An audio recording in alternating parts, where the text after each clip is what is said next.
So tell us, what is your opinion about falling in and out of love?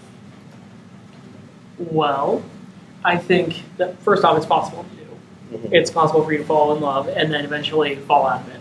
And the reason for that is because you fall in love within a context. Like, you'll meet somebody, and at that point in time, you can't get over them, and you just have all these positive feelings about them. And contrary to popular belief, people can and do change all the time, especially moving to college. That causes a lot of, I guess I should say, not problems, but it changes a lot in a relationship. It changes the dynamic. And once you're taken out of that context where you originally fell in love with the person, you really do find out whether or not you can sustain that. And there has to be a lot of compromise and stuff.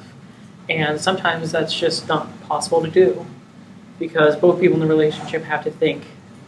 I believe that they have to think of themselves first. And if they themselves are happy, then the relationship will just work. I mean, there will have to be a little bit of compromise, but for the most part, it will go together well. And if one or both people aren't happy in the new context, then it's just not going to work. And that's not to say that falling out of love is easy, because it's not. It's really hard because you're going to yearn for that previous context in which you fell in love in. But it does change, and sometimes it just doesn't work out in the end. So, there you go. I believe that everyone falls in love. I don't know that everyone gets their reciprocal partner or whatever, but I think that everyone falls in love at some point in their life. I don't know really about falling out of love. I've been in relationships that didn't end well, but I still have feelings for the people.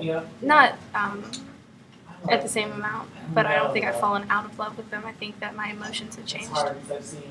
So, not really out of love, still in love, but not the same kind of love. I believe that it certainly is possible. I'm not necessarily one to say that falling in love is a love at first sight kind of thing, but it develops just like anything else. I'm not necessarily one to rush into things, so you have to actually get to know the person. You can't look surface deep. You have to. I mean, some people you'll know better than others right away, whether you have a good chance with them or whether not. But at the same time, you don't just go jumping into the pool or touching the hot pan without actually finding out if it's hot or not first. And falling out of love, as much as people will try to disagree with me, I feel like you can't fall out of love. Anything you neglect will be neglected and fall into disrepair. Yeah. Okay.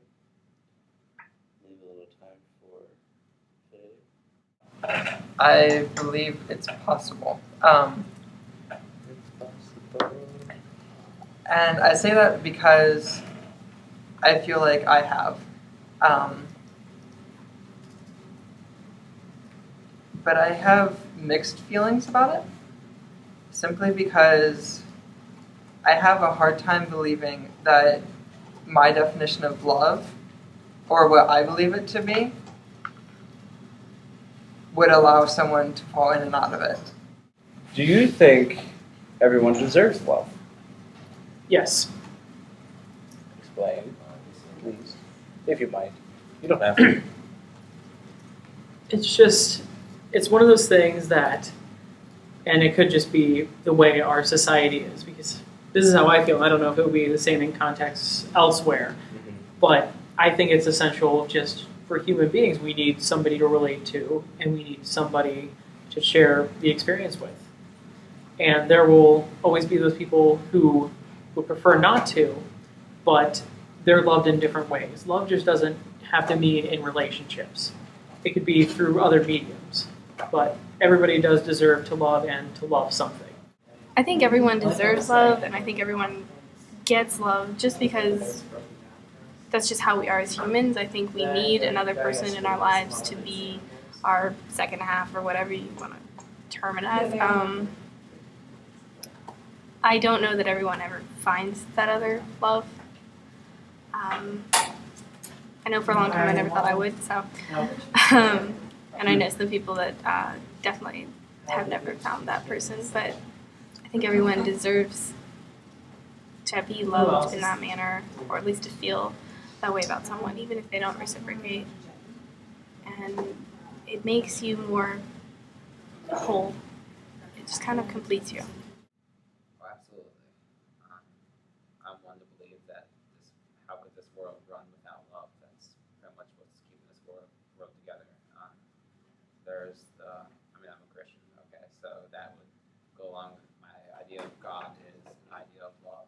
That's where God starts, and that's why I try to be accepting of other faiths, because even if they believe in quote different gods, they still believe in the power of love and the power of compassion. I mean, love, not in the sense of romantic love, but as in like agape, on all those other kinds. I mean, just because I believe it and I feel it's true doesn't mean other people will. So That's why I'm asking You have to your. cut this. I'm asking your opinion. I think everyone deserves it because love makes me happy. Have you ever been in love? I have. Would you be willing to share with us some of the experiences and communication wise, like? Keeping it PG, right? Yeah, Okay. absolutely. All right. Let's see. I met my current girlfriend in freshman year of high school, and we've been dating for 5 years now, close to 5 years. And I remember I met her at a friend's party, and I was just like, oh, hey, this girl is cool. But I sat next to her in science class one day, and I don't know if you've ever had this feeling about something or anything, and I don't really believe too much in the supernatural aspect of things, Mm-hmm. but I had this feeling like, I feel like this person is going to be important in my life. I just kind of had that feeling. And I guess that's what caused me to pursue that, and it turned into a relationship, which I'm very happy to be in. Can you elaborate on the pursuit?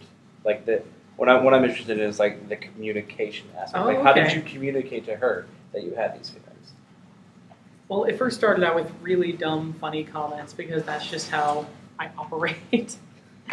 I just try to break the ice with humor. Humor is my weapon of choice, Indeed. so to speak. So after I felt comfortable talking with her, I kind of waited it out, and just to see if there would be any reciprocation on her part towards me. And I noticed that she would always come talk to me. She would always be really interested in what I had to say, even if it was really dumb. Mm-hmm. So once I saw that, I kind of just, I was very straightforward. I was like, I like you, you're awesome. And then I got that back, and then it developed from there. Nothing too difficult. So there wasn't really any miscommunication between that. It was just working up the nerve to say something. There was a little bit on my part, just because I think I was afraid that I would mess it up. Mm-hmm. So I kind of backed off a bit near the beginning, but we talked that through, and eventually it turned into a relationship. But I was a little afraid at first because that was my first real relationship, and it still is. So I just didn't want to screw it up. So there's a little bit of self-sabotage in there, but it's good now. I think it's very natural. Do you have any advice for anyone else? Just be honest. Don't, if you are happy and you're okay with everything going on in your relationship will be good as long as the other person is happy. You know what I mean? Mm-hmm. A lot of people will they'll lie to themselves. They'll say, oh, well, this is okay. They can do this. They'll let a lot of things go that they really shouldn't let go. Mm-hmm. Or they'll just be dishonest. And I believe that trust is the most important thing that you can have. It makes things a lot easier. So just be honest. Treat them like you want to be treated. Treat them like another human being. Okay. Typically, I've been in relationships where I feel like I do more communicating than the other person. And then at one point, I met someone who I equally thought I was in love with for a while, who communicated a lot more than I did, and that didn't work out for me. So I guess I don't really know what the equal level is right there. But I think that there's a huge role play on that because importance. In communication, because I know for myself, like, I'm not like needy and like protective in a way where like I need to know what you're doing 24/7, but like, like the end of the day, I'm just like, so how was your day? And you're like, fine or good. Like, I'm just like, the relationship's not going anywhere. It's just like we have nothing here. If you don't have the need to like share or like converse with me, so.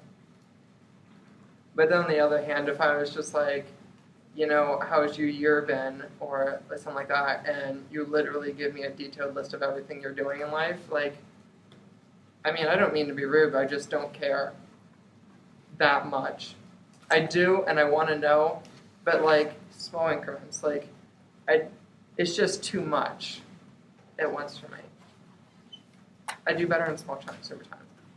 So, just to make sure I understand this, like, if you ask me how I'm doing, and I say I'm okay, like if we're not in passing, like an actual conversation, and I said I'm doing all right, and that'd be it. You'd be a little annoyed by that. But if I were to say something along the lines of, this is going on with my home life, and here's the entire backstory of my family. If you explain, like, you're like, okay, I'm just okay, and you're like, oh, such and such is going on, and gave like a reason or a couple reasons, or like the things that you have going on, like, because you're in a relationship, you're probably gonna have some background to them, and I'd understand that. But if you're like, oh, here's a list of things that I've already told you about a million times, but like I'm gonna tell it to you like it's fresh and just give you like, I just can't stand listening to something like it should be fresh to me. Like, it's like they've forgotten they've told me something, and just like it just goes on, and like, I'm trying to be sympathetic here, but like I just can't. And like I don't mean to be rude or sound like an asshole. Just like there's just a communication medium that I haven't met for myself yet. Yes, I think communication is a pretty big deal because if you love someone, you care about them, and you want to know what's going on. They want to know what's going on. And communication is what creates that bond. Without it, you're two bodies that are standing next to each other. As for any specific instances, I'm gonna have to edit this out.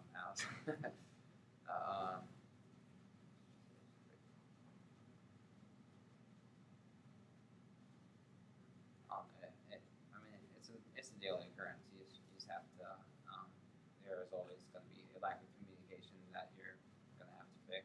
I mean, that's a pessimistic view of it, supposedly, but at the same time, it's also optimistic in the idea that you got to look for how to improve things constantly. You got to always make sure you're actually communicating with your partner, other. You just got to stay on top of it. As I said before, if you let something rot away, if you leave it to neglect, it's gonna disintegrate, and love is not something that will keep itself. What would life be like without relationships and love? And who's teaching the I feel like it'd be a lot harsher and really hard to deal with. I know the people that I've loved have helped me through a lot of things, stress and family situations and so many things. I know that without relationships it'd be really hard, even just friendly relationships that don't last. You learn a lot from just being that close to someone and knowing so much about them, and you learn how to change things or how to better yourself and them. It's a give and take relationship that everyone has and needs. Okay, Ethan. What is love? I don't know. You don't know what love is? Something where you like somebody. Is that it? I think so. Are you sure? Mm-hmm. That's all you have to say? Mm-hmm. What's love? It's when you know and feel that someone else's happiness is more important than your own.